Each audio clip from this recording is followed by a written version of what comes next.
ഇതെന്താ കഴിക്കുന്ന അറിയോ? അങ്ങനെ വരാൻ പാടില്ല പാപ്പു. ഒന്നെടുക്കും ഒന്ന്. ഇത് പച്ചക്കറികളാണ് കേട്ടോ.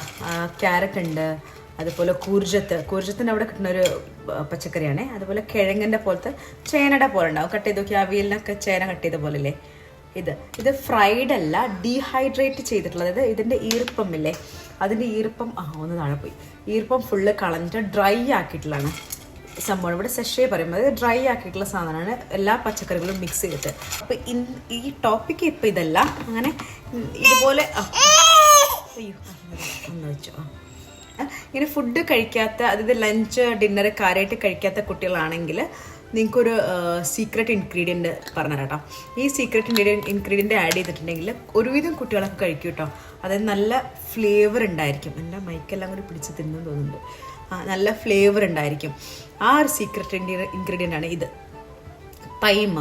അതായത് ഇവൻ തീരെ കഴിക്കാറുണ്ടായിരുന്നില്ല. ഫുഡ് ഞാൻ എന്ത് പ്രിപ്പയർ ചെയ്ത് കൊടുത്താലും കഴിക്കുന്ന കമ്മിയായിരുന്നു കേട്ടോ. അപ്പോൾ ഈ ഒരു ഇൻഗ്രീഡിയൻറ്റ് ഞാൻ ഇവിടെ കുട്ടികളുടെ ഫുഡ് പുറത്തുനിന്ന് വാങ്ങിക്കാൻ പറ്റും. അപ്പോൾ അത് ഒരു പ്രാവശ്യം ഞങ്ങൾ ട്രാവൽ ചെയ്തപ്പോൾ തീരെ നമ്മൾ ഉണ്ടാക്കി കൊടുക്കാൻ പറ്റാത്തൊരു സാഹചര്യത്തിൽ ബയോ ആണ് കേട്ടോ. അതായത് ഫ്രഷ് ആയിട്ട് ഉണ്ടാക്കുന്നത് തന്നെയാണ്. അങ്ങനത്തെ ഫുഡാണ് കുട്ടികളുടെ ഇവിടെ കൊടുക്കുന്നത്. ഗവൺമെൻറ് കുറച്ച് സ്ട്രിക്റ്റ് ആണ് കുട്ടികളുടെ ഈ ഫുഡിൻ്റെ കാര്യത്തിലൊക്കെ. ഇല്ല, പക്ഷേ ഒരു എമർജൻസി സിറ്റുവേഷനിൽ വാങ്ങിച്ചു കൊടുത്തപ്പോൾ അത് നല്ലോണം കഴിച്ചു. അതെന്നെ വല്ലാണ്ട് വിഷമിപ്പിച്ചു. കഴിക്കുന്നത് കാണുമ്പോൾ ഒരു സന്തോഷമാണെങ്കിലും ഞാൻ ഉണ്ടാക്കിയ ഫുഡല്ലല്ലോ കഴിക്കുന്നത്. അതുകൊണ്ട് അങ്ങനെ കണ്ടപ്പോൾ എനിക്ക് ഭയങ്കര വിഷമമായി.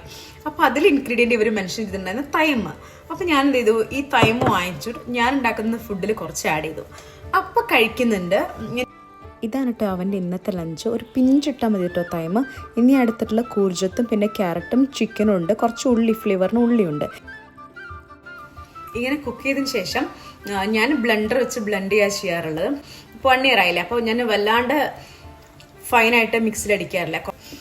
അപ്പോൾ അങ്ങനെ ട്രൈ ചെയ്ത് നോക്കിയിട്ട് കഴിക്കുന്നുണ്ടെങ്കിൽ ഒന്ന് പറയണം കേട്ടോ. എന്തായാലും ഞാനിതൊന്ന് ഹാൻഡിൽ ചെയ്യട്ടെ. ടാറ്റാ.